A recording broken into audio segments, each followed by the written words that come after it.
And good morning, folks. This is your old pal, Uncle Al. Friday is always my busy day, and today I'm having help doing the Mahjong luncheon. They're bringing in food. I'm not cooking. I'm just managing people. And today's video, we're going to talk about why I keep gardens number 2 and 3 hidden from social media. Uncle Al's been doing this for a long time. I'm a green thumb. A lot of people are brown thumbs. And they think, I'll just dig a hole or plant it in a pot and I'll have this vast green garden. Okay? Only one could do that is Howie in Food, Forest, Permaculture. Go check out his channel. There's 3,700 subs. He has 784 videos, and he does a live stream. So go check him out. Okay. Reason why I keep gardens number 2 and 3 off the radar. I show things what I do at home in my patio garden. Anybody could do it. It takes about 3 to 4 years to get going in gardening. A lot of people cannot grow anything. And this generation, Generation Z, and a lot of college students keep telling me that it's racist. The man wants you to grow stuff. And I'm looking at them. I'm going to kick you in the nads. Or use one of these. I swear to God, it's not racist. African American people grows vegetables. Asian people grows vegetables. Hispanic people grows vegetables. Even white people grow vegetables. Okay? It is a line of crap from the woke crowd. Okay? Kick them in the nads. I'm getting tired. I'm busy as hell. My nephews and my family thinks I work too hard because I look like a ghost. And I've been in the sun all the time. They say, Uncle Al, you work too much and you look pale as hell. Almost like the wall, white.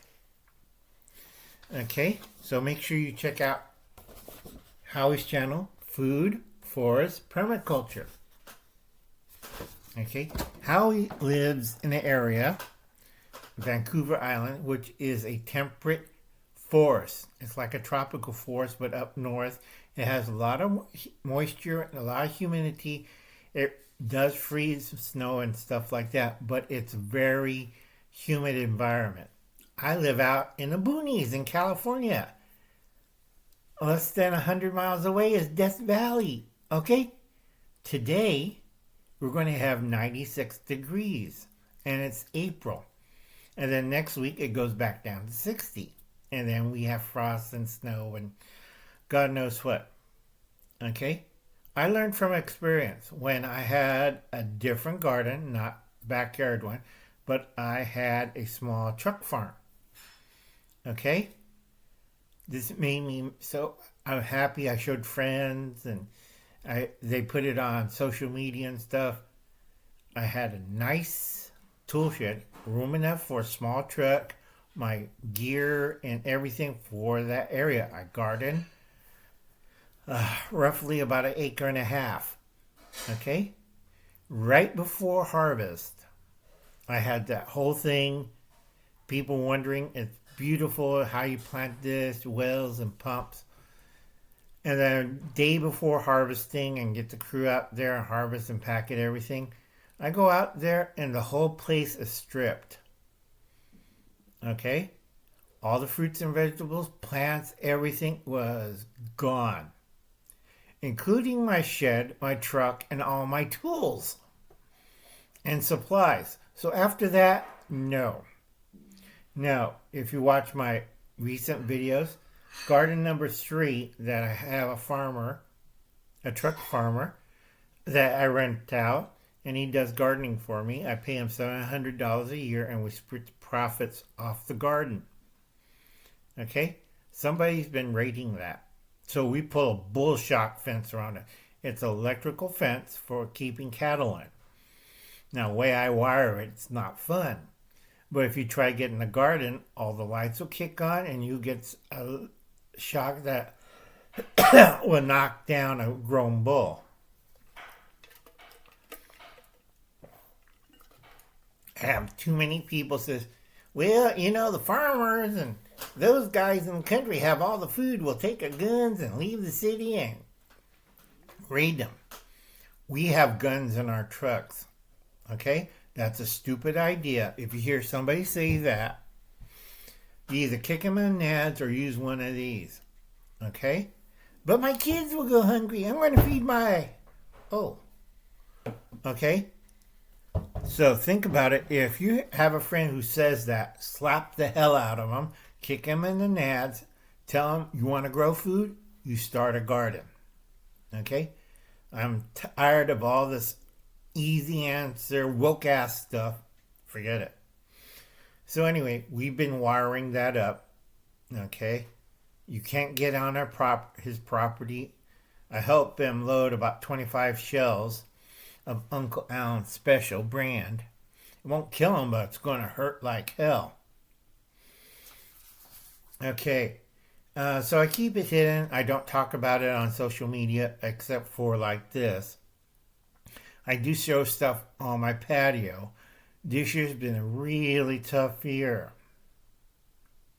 Okay, now I have to redo all the beds because we're going from cooler weather to summer weather.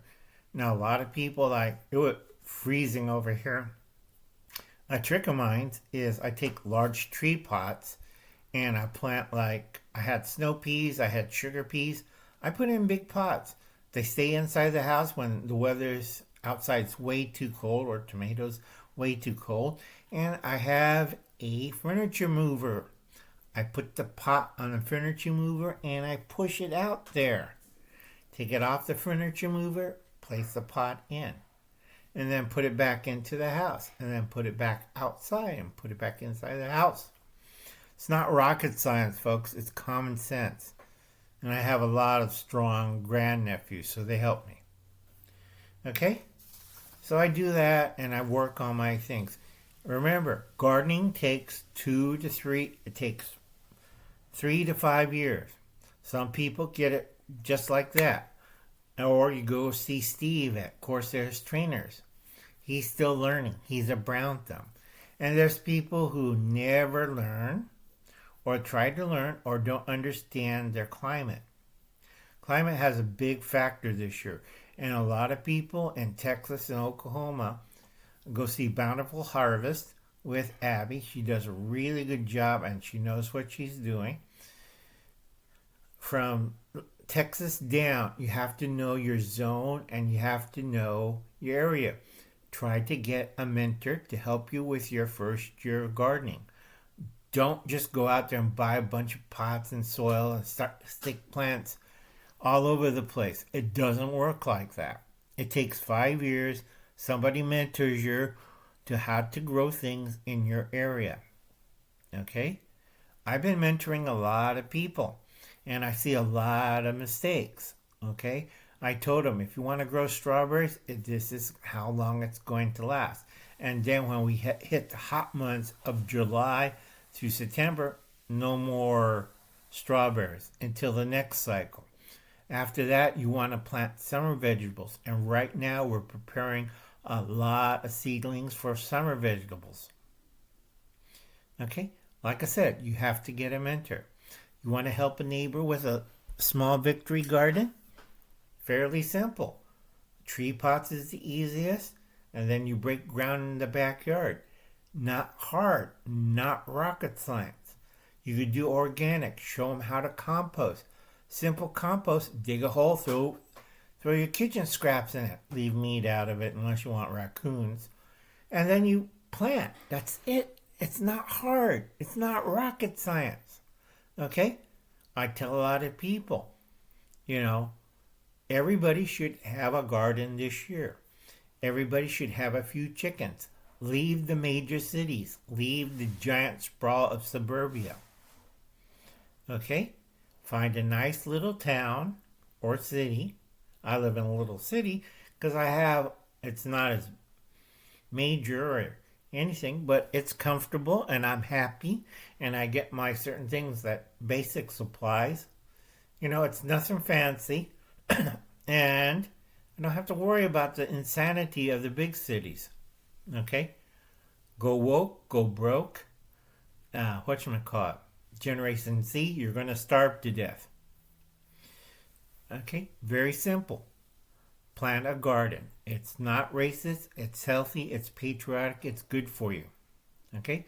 Learn how to process. I see a lot of people grow gardens, but they don't know what they're going to do with all these tomatoes or all the squash or all these green beans or all these dry beans. They have no idea. It's like dropping well, I didn't hit the deer, but deer kind of jumped in front of me and got shot. But anyway, they don't know how to process food. Learn how to process food. And make sure you check out, where the hell I put that? Food, Forest, Permaculture, Howie's channel. And tell him Uncle Alan sent you over there. I'll catch you later. You have a nice day.